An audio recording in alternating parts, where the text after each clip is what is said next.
And what I'm going to do with that, I'm going to put it in this bowl, and maybe I'll come up with another idea later on to use that. Some people just like plain pasta, and I might add a little butter and some pepper and a little salt and maybe a little lime or lemon juice and put that out there and see who likes it. But for now, we'll work on our pasta salad. And again, it's very simple. There's our 3 cups of rotini, and to that we're going to add some nice veggies, and I got a red pepper here, and we're going to pour it out like so. Got this down there today at my favorite store in town here in Southbridge. Rinse it out, get rid of some of those seeds, cold water, like this. We're going to dice this up. This goes in the compost like it usually does. I'll get that one ready. I've got the green one here as well, and that's going to be part of our recipe. We'll wash that out too right now. Get rid of that big bag of seeds right there, and just use the flesh of this beautiful bell pepper. That to the compost. Let me rinse this off with cold water, like so. You're going to end up with about a half a cup of diced of each of these, which is how much you want in this recipe. Get that. Take our very sharp knife, like so. I'm going to cut it into rings like this, and then I'm going to start to dice it. It's very good. When you have a sharp knife like this, it's very easy to do, but don't cut off your fingers. Now Manny's going out there to LA, and you know I'm from California, and they're a little laid back out there, but he's going to be playing for Joe Torre, and he's a no-nonsense kind of guy, and I'm just wondering how well he does out there. And the West right now is full of weak teams, and a big hitter like that can make a difference. So you never know for Manny's sake, and he was one of my favorites while he was here. But I hope he lifts that team to the West, and once they're in the playoffs, anything could happen. Good luck, Manny. Alright, cutting these up like so.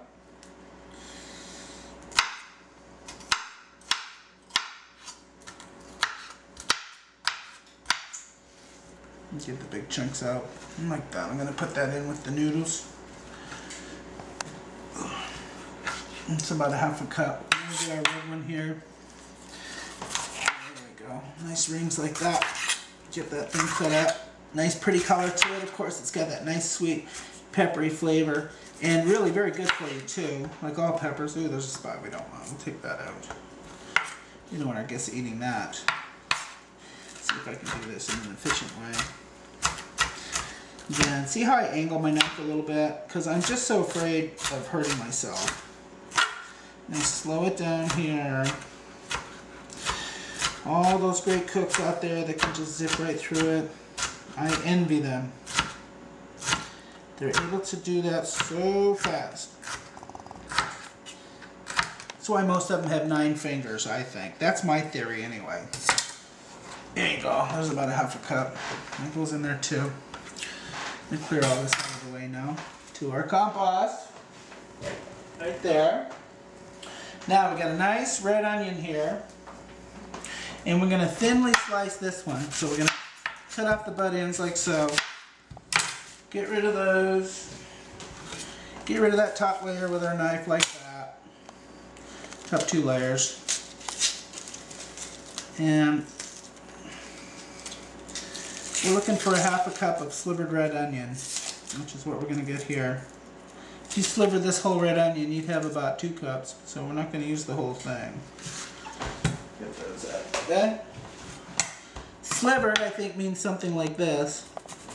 Very thin cut. Just like that.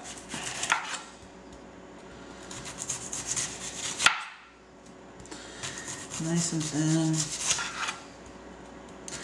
These are a tart onion. They have sulfur, a high quantity. If you buy a Vidalia onion from Georgia, they've been hybridly bred so that they're sweeter and less sulfuric. And it's the sulfur that makes you cry. So I don't mind crying over an onion.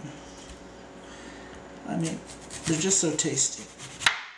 Anyway, that's just about a half a cup right there of slivered onion.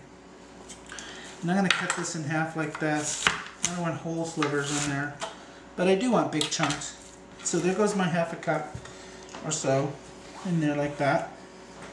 I'll put this over here. I may use this onion for something else, so I'll just save that.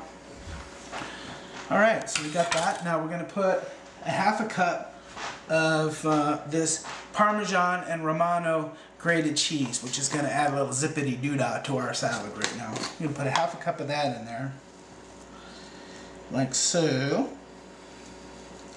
Put that in there like that. Now we're going to go with 2 cups of broccoli florets. And a broccoli floret is a fancy way of saying the very top part of broccoli. And I've got them right over here. I'm going to take the strainer that had my pasta, rinse it out. And I already cleaned all my other produce, but I needed the strainer to clean this one, so I saved it until I was done with the pasta. And this goes right in here. And I'm going to spray it off real quick. Get any bugs from the farm off of there. We don't want those in our salad. Oh no, we don't. I hope Manny kills them out there, by the way.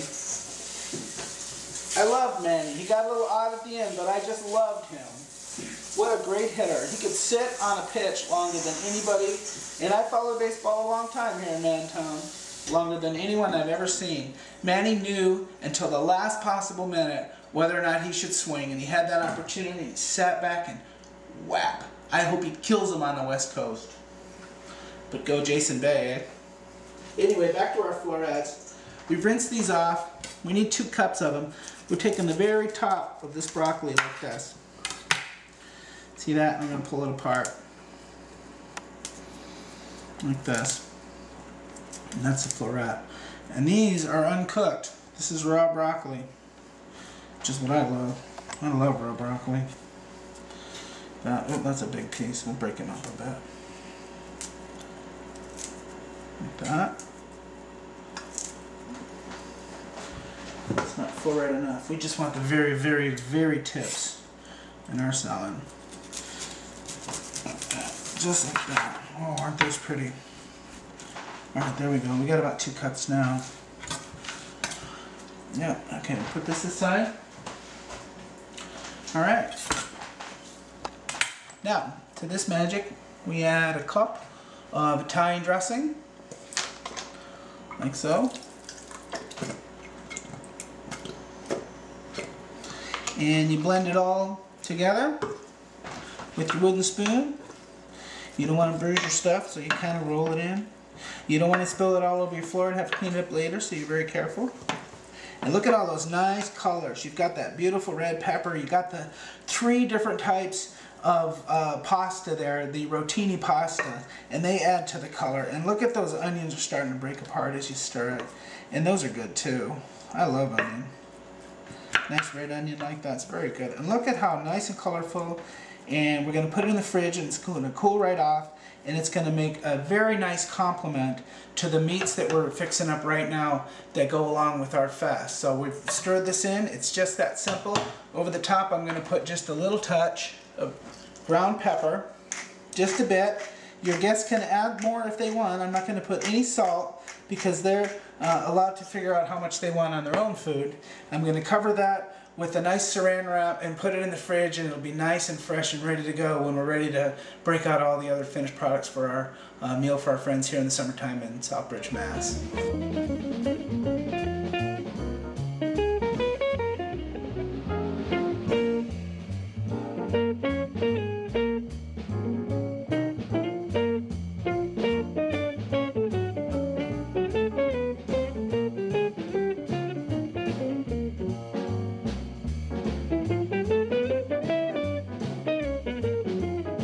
Hello everyone, welcome back to Cooking with Max, right here in the same home of Joe Capello Park, and the home of Henry Street Field, and the home of La Valley Machine, and the bosom of the Quinnebog River, and the home of Panda Garden, and so many other swell things right here in Southbridge, Massachusetts.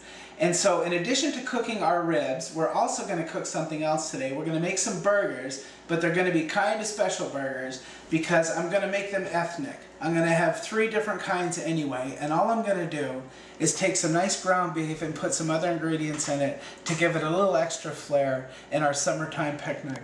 And so right here, I've got some nice ground beef, and I'm going to take some of it. This is 84% by the way, which measures the meat to fat content, and I picked it up at the Bundy just today.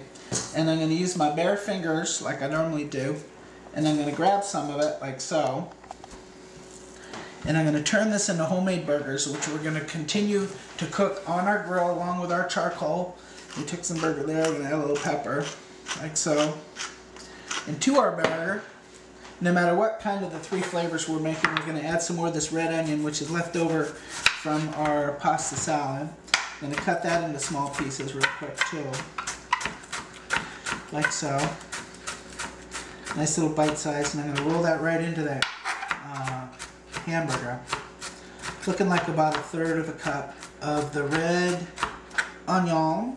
That's going to add some nice flavor to all those varieties. And I'm going to introduce that into my ground beef, and this is going to be used for all 3 of the different types of hamburger that I'm going to make. So I'm going to just push it in there. I'm going to try to handle my beef as little as possible.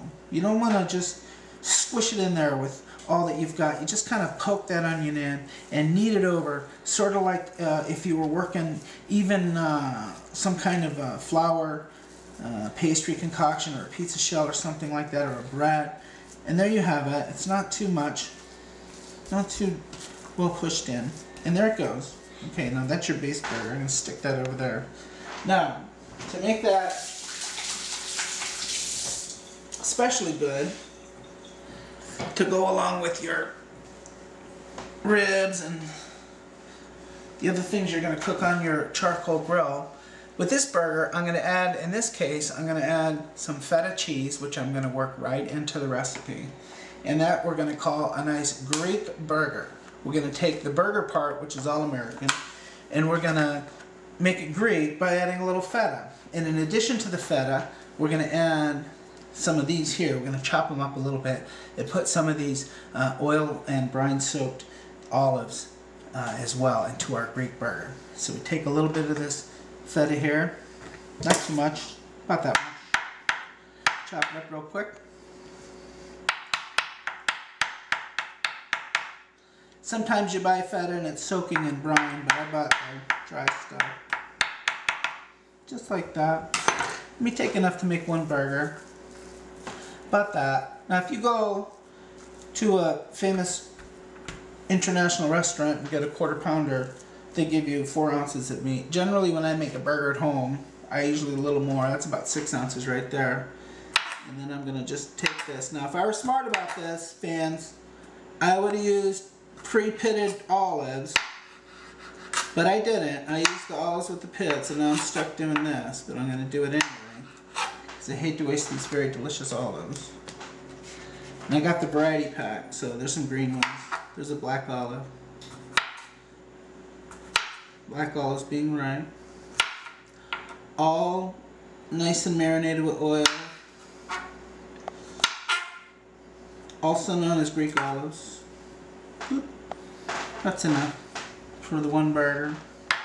Let me chop that olive up a little bit more. This is going to be really good. Now you could attempt to somehow put these ingredients inside the middle, but I don't think it works very well. I know, because I tried it. I thought I'd try something new and I gave it a whirl, but it didn't work too well. I think better off is to take your 6 or so ounces of ground beef and just try to work that stuff right in there, like that. Now when we're frying that on our charcoal, it's going to be nice. I'm not one of those people that believes in a medium rare hamburger. I just think that if you're cooking a burger, you need to go with at least medium well. Now you don't want to overcook it, just like any meat, but you definitely want it cooked, because you want to kind of prevent any kind of foodborne illness. But there it is. There's a nice, what I call a Greek burger. Notice how when I press it down, I create kind of an oval. And the reason I do that is when I take my spatula and pick it off my cutting board in this direction, it becomes more round again. See, watch. See how it rounds right out. And now it's more or less a circle. I mean, it's not perfect.